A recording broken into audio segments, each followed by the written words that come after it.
سندھی کے معروف افسانہ نگار، ڈرامہ نگار، ایڈیٹر اور ثقافتی آرگنائزر شوکت حسین شورو 4 جولائی 1947 کو ضلع سجاول کے گاؤں حاجی نور محمد شورو میں پیدا ہوئے۔ ان کے والد عبدالکریم شورو ایک زمیندار اور مشہور وکیل تھے جو بعد میں جج بنے۔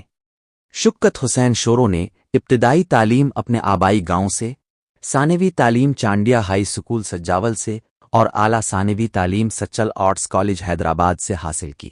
1968 میں انہوں نے جامعہ سندھ جامشورو کے شعبہ سندھی سے ایم اے کی ڈگری حاصل کی۔ شوکت حسین شورو نے اپنے ادبی سفر کا آغاز طالب علمی میں ہی کیا۔ ان کی پہلی کہانی آکیوں روئی چپراسی 1964 میں ماہانہ میگزین رواراہن میں شائع ہوئی، جس کے بعد وہ سندھی افسانوں میں ایک جانا پہچانا نام بن گئے۔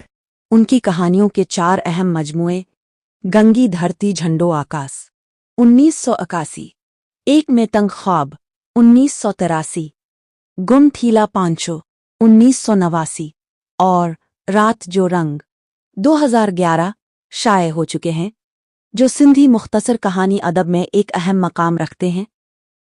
وہ اپنی پیشہ ورانہ زندگی میں ادب و ثقافت کی خدمت کرتے رہے۔ وہ سندھی ادبی بورڈ کے بچوں کے مشہور رسالے گل پھول کے پہلے ایڈیٹر مقرر ہوئے۔ بعد ازاں انہوں نے پاکستان ٹیلی ویژن کراچی سینٹر میں اسکرپٹ پروڈیوسر کے طور پر خدمات انجام دیں، جہاں ان کے بہت سے سندھی ڈراموں نے کافی مقبولیت حاصل کی۔ اس کے بعد وہ سندھ یونیورسٹی کے انسٹیٹیوٹ آف سندھالوجی کے ڈائریکٹر مقرر ہوئے، جہاں سے وہ 2006 میں ریٹائر ہوئے۔ شوکت حسین شورو سندھی ادب کو دنیا میں متعارف کرانے میں بھی سرگرم رہے۔